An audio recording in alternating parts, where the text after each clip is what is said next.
तो हम आज बात करेंगे राइटिंग अ रिसर्च पेपर। तो रिसर्च पेपर को कैसे लिखते हैं उसके बारे में बताएंगे डिटेल में। कैसे टाइटल और एब्स्ट्रैक्ट कैसे लिखा जाता है, इंट्रोडक्शन कैसे होता है, मेथोडोलॉजी क्या होती है, रिजल्ट एंड डिस्कशन कैसे होता है और उसके बाद कंक्लूजन कैसे लिखा जाता है। ये सारी चीज़ों पे हम बात करेंगे। पहले मैं एक छोटा सा इंट्रोडक्शन दे दूं कि क्या क्या टाइटल क्या होता है और इंट्रोडक्शन कैसे किया जाता है। तो टाइटल एंड एब्स्ट्रैक्ट, टाइटल मैंने बताया ना, आपकी प्रॉब्लम जो होती है वो टाइटल होती है। जैसे आपने एक टॉपिक लिया कि comparison of shoulder strength between handball and basketball inter university level players. तो आपने ये क्या है, एक टाइटल खोज लिया। वैसे ही एक टाइटल और कि peak flow rate of national level swimmer, national level gymnast, ऐसे आपने टॉपिक रख लिया अपना टाइटल यानी कि। अब एब्स्ट्रैक्ट क्या होती है? एब्स्ट्रैक्ट ये होता है कि समरी होती है, आपके पूरे पेपर की समरी को एब्स्ट्रैक्ट बोलते हैं। जो आप पूरा पेपर लिख रहे हो उसको जो समरी लिखते हो उसकी, जैसे कोई भी स्टोरी है, पढ़ा होगा 12th क्लास में आता है कि स्टोरी आपकी है जो आपने पढ़ी है इसकी समरी लिखी है। आपके बुक में कोई एक स्टोरी होती है, उसकी समरी लिखने के लिए आपने देखा होगा कि बोर्ड में भी आता है और ऐसे भी पेपर्स में आता है कि आप इस स्टोरी की इसको समराइज करिए। तो क्या होता है, एब्स्ट्रैक्ट जो होता है वो समरी ऑफ रिसर्च होती है बेसिकली। उसके बाद इंट्रोडक्शन, टाइटल एंड एब्स्ट्रैक्ट के बाद इंट्रोडक्शन। इंट्रोडक्शन क्या होता है कि बैकग्राउंड ऑफ प्रॉब्लम, कि प्रॉब्लम के बारे में आप बताते हो, उसके बारे में लिखते हो कि क्या है, कैसे है। जैसे मैंने माना हैंडबॉल और फिजिकल फिटनेस और बास्केटबॉल पे लिया, तो उससे रिलेटेड हम बैकग्राउंड को तैयार करेंगे यानी कि बनाएंगे, उस प्रॉब्लम के बारे में बताएंगे। जैसे कि शोल्डर स्ट्रेंथ क्या होती है, हैंडबॉल में उसका रोल क्या होता है, बास्केटबॉल में उसका रोल क्या होता है, ये सारी चीज़ें हम क्या करेंगे, इंट्रोडक्शन में बताएंगे। और इंट्रोडक्शन में भी हम सीक्वेंस वाइज चीज़ों को रखेंगे। पहले हम बास्केटबॉल को नहीं बता सकते, पहले हम क्या बताएंगे, फिजिकल फिटनेस क्या होती है, उसके बाद शोल्डर स्ट्रेंथ क्या होती है, उसके बाद इसमें बास्केटबॉल में क्या इसका रोल होता है और हैंडबॉल में इसका क्या रोल होता है। तो ये सारी चीज़ें जो हैं हम इंट्रोडक्शन वाले पार्ट में बताएंगे सिस्टमेटिक वे में। ये नहीं, आप जब सर से शुरू करोगे एक्सरसाइज तो सर को घुमाने के बाद आप हाथों को घुमाओगे, पैर को नहीं घुमाओगे ना, पैर का मूवमेंट नहीं दोगे ना। सेम वैसे ही फिजिकल एजुकेशन में जैसे होता है कि हमारा भी एक सिस्टमेटिक वो चलता है कि आप अगर टॉप टू टो कर रहे हो तो पहले टॉप के जितने भी आपके ऑर्गन्स हैं, जितनी भी आपके हाथ के मूवमेंट्स हैं, आपके अपर बॉडी के मूवमेंट्स हैं, वो होंगे, उसके बाद नीचे वाले मूवमेंट्स होंगे। सेम वैसे ही इस वाले पार्ट में भी, इंट्रोडक्शन वाले पार्ट में भी यही होता है कि आपको सिस्टमेटिक वे में लिखना होता है। जैसा मैंने बताया कि आप डायरेक्टली बास्केटबॉल के बारे में या डायरेक्टली हैंडबॉल के बारे में नहीं बता सकते हो, आपको सिस्टमेटिक वे में बताना है। समझ में आ रहा है सभी को? इसके बाद जो है हम आते हैं मेथोडोलॉजी। तो मेथोडोलॉजी में क्या होता है, हाउ रिसर्च वाज कंडक्टेड, कि रिसर्च कैसे कंडक्ट हो रही है। कंडक्टेड का मतलब कि हम मेथोडोलॉजी में वो सेक्शन को रखते हैं जिसमें कि रिसर्च कैसे हो रही है, बेसिकली रिसर्च कैसे हो रही है उसको हम इस वाले सेक्शन में दिखाते हैं कि क्या प्रोसीजर है उसका, डेटा का एनालिसिस कैसे करेंगे, पार्टिसिपेंट्स का सिलेक्शन कैसे करेंगे, एडमिनिस्ट्रेशन ऑफ द टेस्ट क्या होगा। ये सारे हमारी मेथोडोलॉजी वाले पार्ट में आते हैं और सबसे इम्पोर्टेंट होता है आपका मेथोडोलॉजी वाले पार्ट। ऐसा नहीं कि बाकी सारे इंपॉर्टेंट नहीं होते, मेथोडोलॉजी वाला पार्ट उसका अलग इंपॉर्टेंस होता है क्योंकि उसी सेक्शन में आपको सारी डिटेल देनी होती है कि आप क्या कर रहे हो। बेसिकली जो आपका मेथोडोलॉजी होता है, इसी ब्लूप्रिंट पे आप काम करके पेपर को बनाते हो। समझ में आया? तो आपका उसके बाद जो है रिजल्ट एंड डिस्कशन। तो जब इसके बाद आप डेटा ले लेते हो तो हम आगे डेटा लेने के बाद क्या करते हैं, रिजल्ट एंड डिस्कशन शुरू करते हैं। तो रिजल्ट और डिस्कशन वाले पार्ट में जो ये पार्ट है, इसमें हम डेटा को एनालाइज करते हैं, डेटा का एनालिसिस हम SPSS के थ्रू करते हैं, हम एक्सेल के थ्रू करते हैं, और भी सॉफ्टवेयर हैं, जमूवी सॉफ्टवेयर है, बहुत सारे ऐसे सॉफ्टवेयर हैं स्टैटिस्टिक के जिनके द्वारा डेटा का एनालिसिस किया जा सकता है।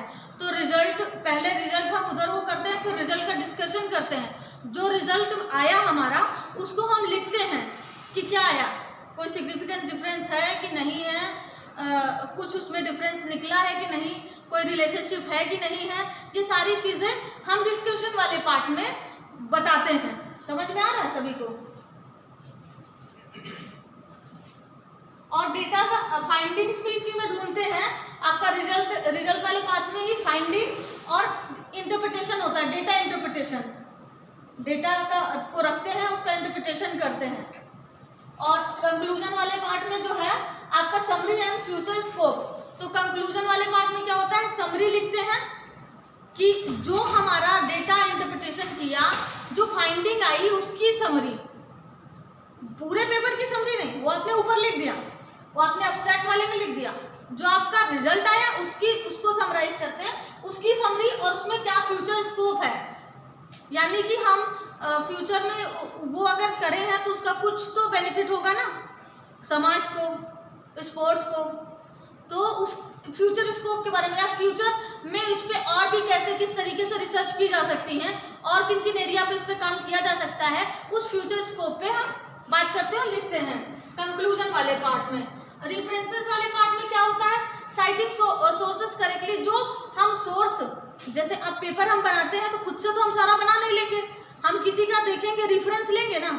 रेफरेंस का मतलब होता है कि जैसे किसी ने पेपर बनाया, वो हमारी स्टडी से रिलेटेड है, तो हम क्या करेंगे, उसको हम पढ़ेंगे, देखेंगे कि कैसे किस तरीके से उसने किया है, और हम अपना कुछ नया ऐड कर रहे हैं, तो उसकी बेसिकली उसकी कुछ चीज़ों को हम ऐड ऑन करते हैं।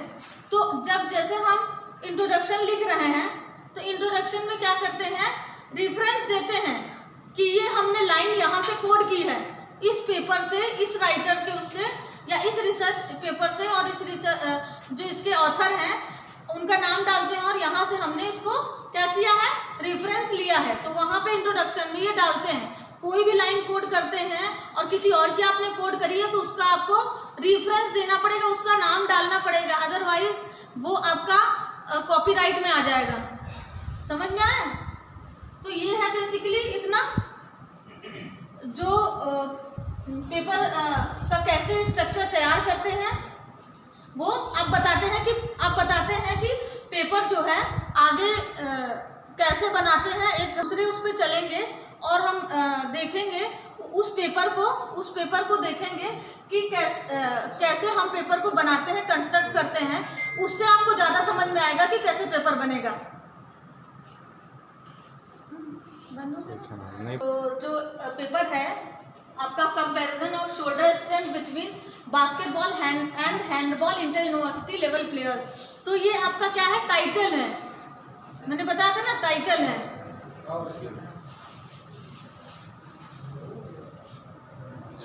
उसके बाद ये आपका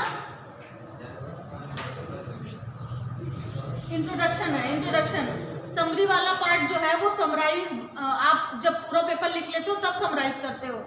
तो हम इंट्रोडक्शन से शुरू करते हैं। इंट्रोडक्शन जान जाओगे तो अपने आप से उस चीज़ को समराइज कर लोगे। तो इंट्रोडक्शन में क्या है कि हमने शुरू किया ये कि स्पोर्ट्स, डायरेक्टली मैंने स्पोर्ट्स के बारे में शुरू कर दिया कि स्पोर्ट्स क्या होती है, और हैंडबॉल और बास्केटबॉल में पार्टिसिपेशन का क्या रोल होता है, और उसमें एजिलिटी, कोऑर्डिनेशन और आपके जो दूसरे पैरामीटर हैं फिटनेस के, वो किस तरीके से हैंडबॉल और बास्केटबॉल में रोल प्ले करते हैं। उसके बाद हमने उसको क्या क्या, इसकी इम्पोर्टेंस क्या होती है, इसकी इम्पोर्टेंस क्या होती है। जैसा कि मैंने बताया था ना कि आपको रेफरेंस देना होता है, तो देखो मैंने ये रेफरेंस दे रखा है, एक मिनट मैं दिखाती हूँ। ये आपका ये रेफरेंस मैंने दे रखा है, ये यहाँ पे मैंने वो ये लाइन मैंने जहाँ से ली उसका मैंने रेफरेंस दे रखा है। तो क्या है, मैंने बताया नहीं था कि आपको अगर आप कुछ लिख रहे हो, किसी की बात को कोड कर रहे हो, तो आपको उसका रेफरेंस देना है कि आपने उनकी बात को कोड किया। समझ में? नहीं, ये आपका कॉपीराइट में आएगा। तो ये हमने ये बात यहाँ से ली, तो ये हमने इनका क्या किया, रेफरेंस दिया। अब उसके बाद ये एक है स्टडी, इन्होंने जो बोला नीचे हमने उसको कोड किया है, मतलब उनके नाम को कोड किया है यहाँ पे कि ये इन्होंने ये चीज बोली है। मैंने बता दिया था स्ट्रक्चर में होता है, आप या तो आप डायरेक्टली हैंडबॉल और फिजिकल फिटनेस का कंपैरिजन उसमें से शुरू कर सकते हो, क्योंकि हमारा पेपर कंपैरिजन पे था, तो मैंने दोनों गेम्स को लिया और दोनों गेम्स में क्या क्या फिजिकल फिटनेस के पैरामीटर्स होते हैं उसके अकॉर्डिंग जो है क्या क्या इम्पोर्टेंस ज़्यादा होता है और उसमें क्या क्या आगे इम्प्रूवमेंट किया जा सकता है और उनको देखा जा सकता है। ये सारी चीज़ें धीरे धीरे मैं सीक्वेंस वाइज जो है अपने इंट्रोडक्शन को कंप्लीट किया। सीक्वेंस होना चाहिए इंट्रोडक्शन कंप्लीट करने में, बेसिकली मेरा कहना है कि अगर आप जहाँ से भी शुरू कर रहे हो ना, उसको आप सीक्वेंस वाइज कंप्लीट करिए पैराग्राफ्स में। समझ में आया? उसके बाद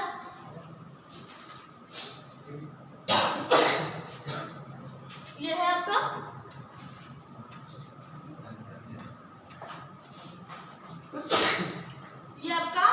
सोर्स ऑफ डाटा। तो सोर्स ऑफ डाटा क्या है कि हमने the current researchers choose male subject for investigation, यानी कि हमने डेटा के लिए मेल सब्जेक्ट्स को चुना। अभी मैं एक पेपर डाउनलोड करके आपको दिखाऊंगी कि कैसे पेपर्स होते हैं, ठीक है? यहाँ पे दिख जाएगा आपको, तो पहले इसको देख लीजिए, फिर हम वो दूसरा एग्जाम्पल देखेंगे। तो हमने क्या किया, हमने मेल सब्जेक्ट को चुना, सिर्फ मेल को। कभी कभी होता है कि आप मेल और फीमेल को एक साथ नहीं रख सकते हो, साइकोलॉजिकल जो आप टेस्ट करते हो उसमें मेल और फीमेल को रख सकते हो एक साथ, लेकिन अगर फिजिकल फिटनेस और स्ट्रेंथ और कोई फिजियोलॉजिकल पैरामीटर होता है उसमें आप मेल और फीमेल को अलग अलग करते हो। क्या करते हो? कंपैरिजन, क्योंकि उनकी मसल की क्वालिटी अलग होती है, उनकी फिजियोलॉजी अलग होती है, तो हम दोनों को एक साथ कंपेयर नहीं कर सकते हैं। समझ में आया? तो इसलिए हमने क्या लिया, मेल सब्जेक्ट्स को लिया इन्वेस्टिगेशन के लिए, और हमने क्या किया, बास्केटबॉल और हैंडबॉल के जो इंटर यूनिवर्सिटी पार्टिसिपेशन वाले थे कैंडिडेट्स, जो प्लेयर्स थे इलाहाबाद यूनिवर्सिटी की, ये मेरा पहला जो है टॉपिक था जो मैंने बनाया था। जो मुझसे गलतियां हुई हैं उनको मैं बताना चाहती हूँ, जिससे कि आपसे गलतियां ना हो, ठीक है? कुछ चीज़ें थी जिनको अभी मैंने सुधारा है, उसके बाद मैं बता रही हूँ। पढ़ लो। अतुल से बोल रही हूँ, उसको दे रहे हो? ठीक है, नहीं पढ़ो। तो पता चल गया कि कैसे सोर्स ऑफ डेटा में क्या लिखा जाता है, ऐसे इसको वो किया जाता है। सोर्स ऑफ डेटा को ऐसे लिखा जाता है कि कहाँ से हमने किसी यूनिवर्सिटी से लिया, जो प्लेयर्स थे उनका लेवल क्या था और कौन से गेम के प्लेयर्स थे, ये हमने इतना source of data. Selection of participants पे आते हैं, तो हमारा सिलेक्शन ऑफ पार्टिसिपेंट जो है वो ये सेक्शन आ गया।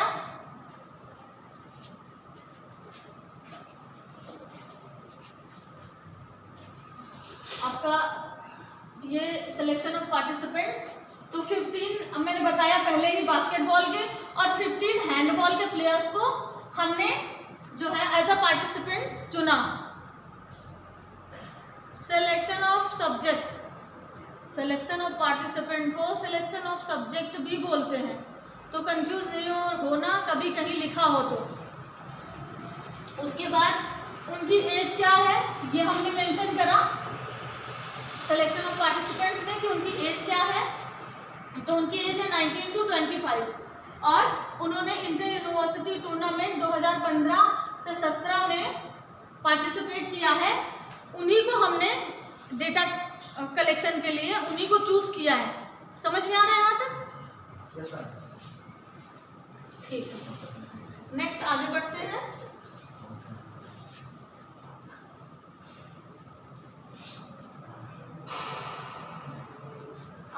है सैम्पलिंग मेथड। तो सैम्पलिंग मेथड में हमने क्या किया, हमने सिंपल रैंडम सैम्पलिंग टेक्निक का यूज किया।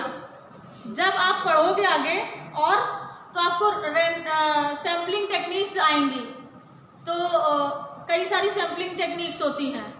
तो हमने उसमें से एक सैम्पलिंग टेक्निक होती है random sampling technique. Stratified, snowfall, बहुत सारी होती हैं, स्नोबॉल और बहुत सारी होती है, लेकिन हमने रैंडम सैम्पलिंग चूज की। सिंपल रैंडमली हमने बच्चों का कलेक्शन किया।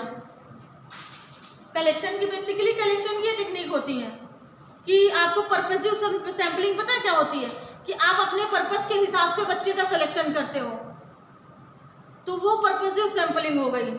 तो वो आप अलग से पढ़ लीजिएगा सैम्पलिंग टेक्निक्स, तो आपको समझ में आ जाएगा कि ये मैं क्या बता रही हूँ। तो हमने क्या किया, 30 सब्जेक्ट को चूज किया, किसके, रैंडम, सिंपल रैंडम सैम्पलिंग के थ्रू।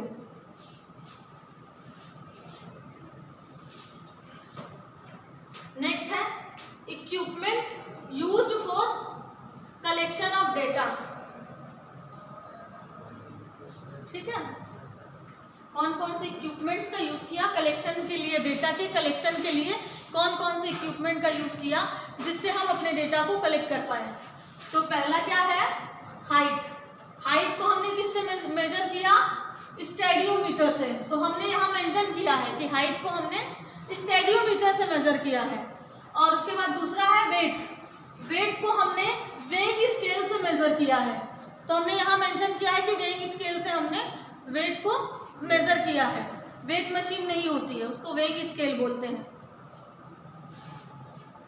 तो शोल्डर स्ट्रेंथ को जो है हमने क्या किया, 2 किलो का जो मेडिसिन बॉल होता है उसको थ्रो कराया।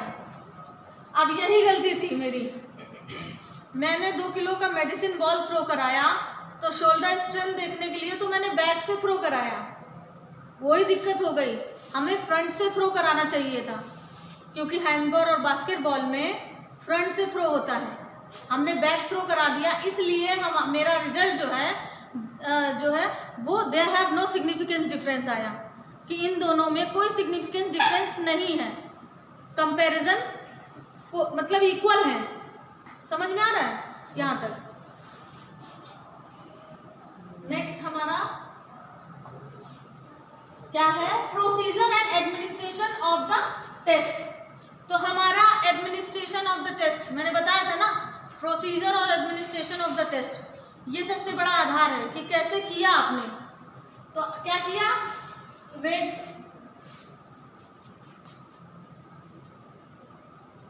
वेट का जो है वेट मेजरमेंट जो है हमने, उसका प्रोसीजर क्या है, वेट मेजरमेंट ऐसे किया कि हमने स्टेडियोमीटर पे जो सारे जितने भी क्लोथ्स होते हैं, बस एक शॉर्ट्स पहना के और एक टी शर्ट, हमने उसका वेट लिया। और उसके बाद क्या किया, वो गया सामने वाला और उसने क्या किया कि वो जो शॉर्ट्स पहना था और टी शर्ट पहना था उसको दिया, उसका भी वेट किया और उसमें उसको माइनस किया और फिर एक्चुअल वेट लिखा। समझ में आया, हमने वेट का मेजरमेंट कैसे किया। फिर हमने स्टैंडिंग हाइट मेजरमेंट, मैंने बोला था ना हाइट भी लिया है, तो वो तो सिंपल स्टेडियोमीटर पे खड़ा करके हमने हाइट देख ली।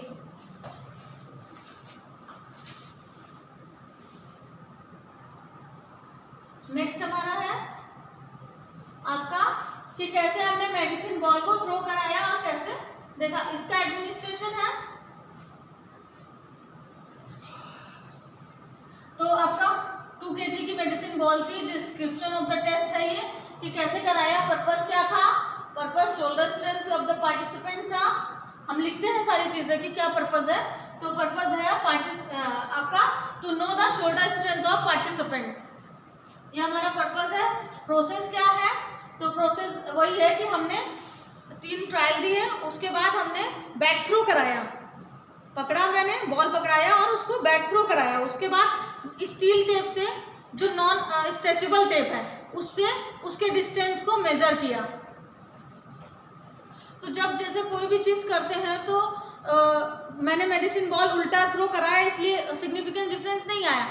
अगर हमें पता होता कि आगे से थ्रो कराना है या हमें किसी ने बताया होता, इसीलिए मैं ये लेके आई हूँ कि आपको पता चल सके कि कहाँ से क्या चीज़ थ्रो कराने का भी मतलब रिजल्ट में बड़ा रोल होता है कि आपका सिग्निफिकेंट डिफरेंस आएगा कि नहीं आएगा, दोनों के बीच में कोई रिलेशनशिप है कि नहीं है।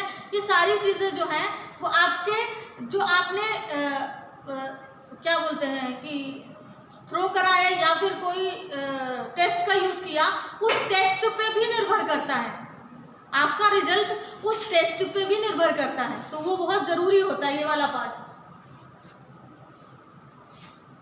जब थ्रो कराया था तो एक चीज़ और करी थी कि हमने मेजर मतलब एक एरिया मार्क कर दिया था 4 से 25 मीटर का, वो उस एरिया में उनको थ्रो करना था। इधर उधर गया तो वो फाउल थ्रो माना जाएगा, और आगे 25 मीटर से आगे तो जाता ही नहीं किसी का, इसीलिए हमने मैक्सिमम 25 मीटर रखा, 4 मीटर से 25 मीटर। क्योंकि 4 मीटर इसलिए रखा क्योंकि कोई भी प्लेयर हो और उसका 4 मीटर भी ना जाए, ऐसा हो नहीं सकता, नॉर्मल लोगों का चला जाता है, इसलिए 4 मीटर से हमने 25 मीटर। इसको भी सोच समझ के रखते हैं कि आपको मार्किंग कैसे करनी है, अदरवाइज रिजल्ट आपका खराब हो सकता है। चांस कितने दिए? चांस 3 दिए हमने ट्रायल। हाँ, चलिए आगे बढ़ते हैं, क्या देखते हैं, रिजल्ट एंड फाइंडिंग्स।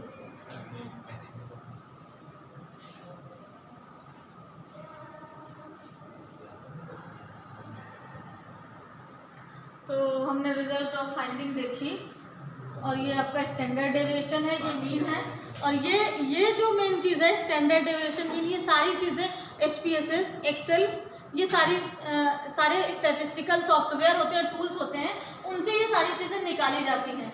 तो इसका मैं अलग से बताऊंगी, ये चीज़ें अलग से आपको बताऊंगी, एक बार में आपको नहीं समझ में आएगा कि रिजल्ट कैसे निकालते हैं। वो पूरा आपको SPSS खोल के सारी चीज़ें करनी पड़ेंगी, तभी आपको समझ में आएगा कि ये कैसे होता है, ये कैसे रिजल्ट निकलता है। आपने रिजल्ट तो देख लिया, लेकिन इसको निकालते कैसे हैं वो तरीका मैं उसमें बताऊंगी। इसको प्लस माइनस इतना कर रखा है हमने कि अगर कुछ इधर उधर होता है तो उतना प्लस माइनस हमने करके रखा है ऑलरेडी, तो ये सारी चीज़ें ध्यान देनी होती हैं। नेक्स्ट आपका होगा, ये आपका वो पहले क्या था जो मैंने पहले बताया था, ये आपका हाइट, वेट और शोल्डर स्ट्रेंथ का कंबाइंड वो है मीन, वो डिस्क्रिप्टिव स्टैटिस्टिक। डिस्क्रिप्टिव स्टैटिस्टिक में मीन, स्टैंडर्ड डेविएशन सबसे मेन होता है। तो इसमें देखना मीन और स्टैंडर्ड डेविएशन है, ये डिस्क्रिप्टिव स्टैटिस्टिक है। पूरे हमारे जितने भी वेरिएबल्स हैं उन सब का ये डिस्क्रिप्टिव स्टैटिस्टिक है, ठीक है। उसके बाद उसका डिस्क्रिप्शन है, जो टेबल है, टेबल का भी डिस्क्रिप्शन रखते हैं, पता है ना।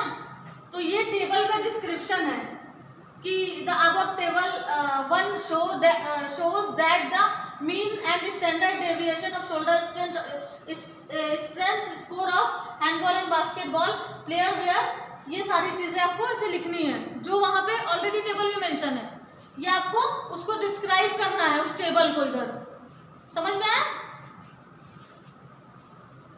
नेक्स्ट आपका, ये आपका सिर्फ शोल्डर स्ट्रेंथ का जो है हमारा टी वैल्यू है। टी वैल्यू मतलब कंपैरिजन के लिए होता है टी टेस्ट, सबको पता है टी टेस्ट। टी टेस्ट होता है बिटवीन 2 वेरिएबल, 2 वेरिएबल के बीच कंपैरिजन को देखते हैं टी टेस्ट में। अभी रुक जाओ, अभी जाना 5 मिनट बचा है बस, ठीक है। तो दो अगर वो होते हैं, 2 के बीच में कंपैरिजन को देखते हैं, तो वो आपका कौन सा टेस्ट यूज होता है, टी टेस्ट। और अगर 2 से अधिक होते हैं, 2 से अधिक आपके ग्रुप्स हैं, या 2 से अधिक आपके जैसे आपने लिया हैंडबॉल, बास्केटबॉल और कोई गेम ले लिया, तो आपके 3 ग्रुप हो गए कि नहीं। तो 3 में क्या लगेगा, एनोवा लगेगा। 2 में टी टेस्ट लगता है, इसलिए ये टी टेस्ट की वैल्यू है, ये टी टेस्ट की वैल्यू है, ये टेबुलेटेड वैल्यू है। ये टेबुलेटेड वैल्यू जो होती है वो ऑलरेडी मेंशन रहती है टेबल में। आपने स्टैटिस्टिक में पढ़ा होगा और बीकॉम में किसी ने, या 12th में भी स्टैटिस्टिक वाले पार्ट में नीचे साइड में जो है सबसे लास्ट वाले पेजेस में जो है वो टेबल्स होती हैं, ठीक है, टेबल्स होती हैं, सभी को पता है स्टैटिस्टिक की बुक्स में सबसे लास्ट में। तो वो ऑलरेडी टेबुलेटेड वैल्यू जो है वो ऑलरेडी उसकी टेबल बनी हुई है, हमने ये वैल्यू निकाली, उसके आधार पे हमें टेबुलेटेड वैल्यू मिल गई। और सिग्निफिकेंस डिफरेंस जो मैंने बताया था, सिग्निफिकेंस डिफरेंस जो है वो आपका इधर है 0.05। तो 0.05 जो है वो आपका सिग्निफिकेंस है, लेवल ऑफ सिग्निफिकेंस। हमने बोला था ना कि ह्यूमन पे हम रिसर्च करते हैं तो 95% श्योरिटी होती है कि ये सही है रिसर्च। और अगर हम किसी ड्रग्स पे करते हैं या किसी मेडिसिन पे करते हैं, एक्सपेरिमेंटल कोई वैसी टाइप की स्टडी होती है, तो उसमें सिग्निफिकेंस डिफरेंस पता है क्या होता है, उसमें होता है 0.01, यानी 99% वो करेक्ट है चीज, 1% उसमें एरर के चांसेस है। अभी क्या इसमें, क्योंकि हम ह्यूमन पे करते हैं तो 5% एरर में कोई दिक्कत नहीं होती है, समझ में आ रहा है। इससे पहले मैं इस चीज को बता चुकी हूँ। तो उसके बाद ये आपका टी टेस्ट लगाया, उसका डिस्क्रिप्शन नीचे हमने दिया, ये उसका डिस्क्रिप्शन है कि ये टेबल क्या कहती है, उसका डिस्क्रिप्शन आपको देना होता है। सिर्फ टेबल रखने से, सिर्फ रिजल्ट निकाल देने से नहीं होता है, टेबल क्या बोल रही है वो भी आपको बताना होता है, क्योंकि ये टेबल देख के नॉर्मल इंसान क्या जानेगा, कुछ नहीं जानेगा ना, हमें बताना पड़ेगा, नीचे पढ़ेगा तभी तो समझेगा कि ये क्या है। तो इसलिए टेबल का डिस्क्रिप्शन देना होता है, और टेबल का डिस्क्रिप्शन जैसे मैंने लिखा है ऐसे ही देना होता है, आप थोड़ी सी लैंग्वेज चेंज कर सकते हो। यहां तक आ गया सभी को। अब नेक्स्ट रिजल्ट एंड फाइंडिंग्स। तो ये फाइंडिंग वाला सेक्शन है, जो हमने फाइंडिंग की तो लिखा कि हाँ ये ऐसे से कोई सिग्निफिकेंस डिफरेंस नहीं आया, और इसको हमने अपनी ये स्टडी, हमने ये फाइंडिंग हुई हमारी, इस स्टडी को, अपनी स्टडी को सपोर्ट करने के लिए हमने जो दूसरी स्टडी हुई है जिसमें कोई सिग्निफिकेंस डिफरेंस नहीं आया, उन स्टडीज को हमने यहाँ पे रखा है सपोर्ट करने के लिए अपनी स्टडी को, कि हाँ कुछ लोगों ने और करी है तो उनमें सिग्निफिकेंस डिफरेंस नहीं आया है, कि यानी कि दोनों की शोल्डर स्ट्रेंथ इक्वल है। कई सारे ऐसी स्टडीज हैं ऑलरेडी जो की जा चुकी हैं, जो छोटे डेटा पे की या बड़े डेटा पे की जा चुकी हैं। तो ये आपका जो है ये एक स्टडी है, किनकी है, चरण, जिन्होंने ये स्टडी 2016 में की थी, चरण ने 2016 में ये स्टडी करी थी, और इसमें उन्होंने हैंडबॉल, उन्होंने 3 लिए थे, वॉलीबॉल, हैंडबॉल और बास्केटबॉल के प्लेयर्स, एनोवा लगाया था, उसमें there have no significance difference आया था कि इन तीनों जो गेम्स के प्लेयर हैं इनकी शोल्डर स्ट्रेंथ इक्वल है। कुछ नहीं आया मतलब इक्वल है ना, एक जैसा ही है। अब समझ में आ रहा है यहाँ तक। अब आगे बढ़ते हैं। तो एक और स्टडी थी 1981 की चंद्रशेखर की, उन्होंने भी देखा कि इसमें कोई डिफरेंस नहीं है। उन्होंने क्या किया था, फुटबॉल बास्केटबॉल पे, फुटबॉल और बास्केटबॉल बॉल पे स्पीड पे किया था, फुटबॉल और बास्केटबॉल की स्पीड पे किया था, जैसे हमने शोल्डर स्ट्रेंथ उन्होंने स्पीड पे किया था वही स्टडी। तो उन्होंने देखा कि कोई सिग्निफिकेंट डिफरेंस नहीं आया। स्पीड के साथ उन्होंने आर्म एक्सप्लोजिव स्ट्रेंथ ली थी, एजिलिटी और कार्डियोरेस्पिरेटरी एंडोरेंस। तो ये 3 पैरामीटर उन्होंने 3 वेरिएबल लिए हुए थे। तो देखा था कि यहाँ पे कोई नोटेबल डिफरेंसेस नहीं आए। नोटेबल डिफरेंसेस मतलब they have no significant difference. तो ये हमने कि हमारी स्टडी में, ये हमने लिखा ना ये, तो हमारी स्टडी में नहीं आया तो इसका मतलब ये नहीं कि हमारी रॉन्ग प्रूव हो गई। हाँ, हो सकता है कुछ ऐसे चीजें रही हो जिसकी वजह से नहीं वो आया, और ऐसे बहुत सारे लोगों ने ऑलरेडी स्टडी करी है जिसमें नहीं आया, तो हमारी स्टडी को उससे सपोर्ट मिल गया। समझ में आ? चलो आगे बढ़ते हैं।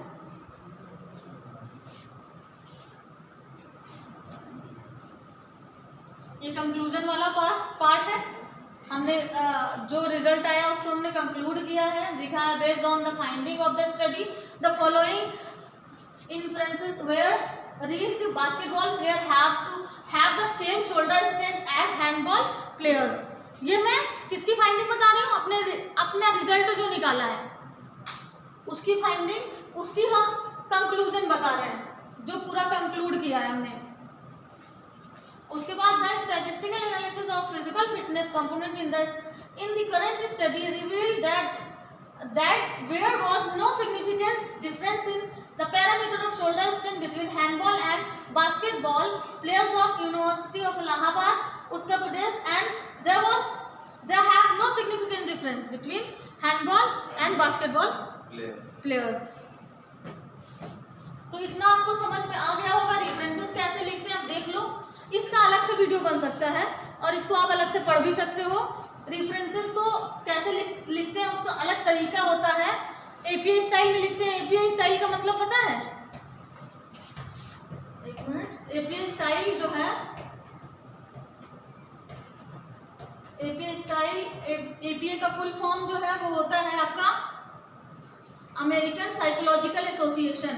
तो एपीआई स्टाइल में रेफरेंसेस हमेशा, रेफरेंस जो भी लिखा जाएगा वो एपीआई स्टाइल में ही लिखा जाएगा।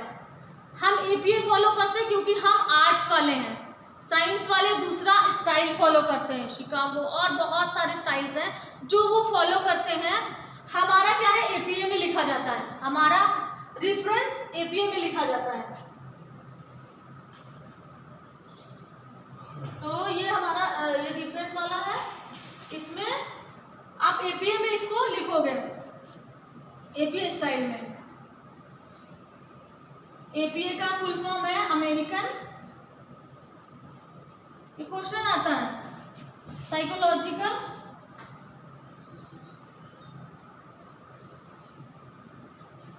एसोसिएशन।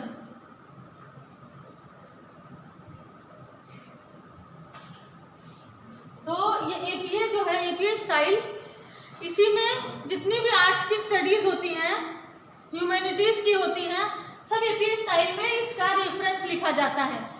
एपीआई स्टाइल का रेफरेंस का अलग से आपको देखना पड़ेगा क्योंकि ये एक सिस्टमेटिक वे में होता है। नाम कब लिखना है, कब टॉपिक लिखना है, कहाँ पे पेज नंबर होगा, सारी चीज़ों का एक सीक्वेंस है। तो उसको अलग से आपको मैं बताऊंगी, अलग से आप पढ़िएगा उसको। ये एपीआई स्टाइल का कैसे लिखते हैं और जो चीज़ें मैंने बताई है ऊपर, वो सारी चीज़ें अलग से उसको देखना पड़ेगा। वो जैसे एसपीएसएस का यूज़ करके रिजल्ट कैसे निकालते हैं, तो वो सारी चीज़ें बात की है। इतना तो समझ में आ गया होगा सभी को। तो ऐसे ही लिखा जाता है, कोशिश करेंगे तो आप भी पेपर लिख सकते हैं। और आपको हमें लगता है कि होप्सो की समझ में सारी चीज़ें आ गई हैं और आगे आप इसको ट्राई करेंगे और लिखेंगे। प्रेस कर दें।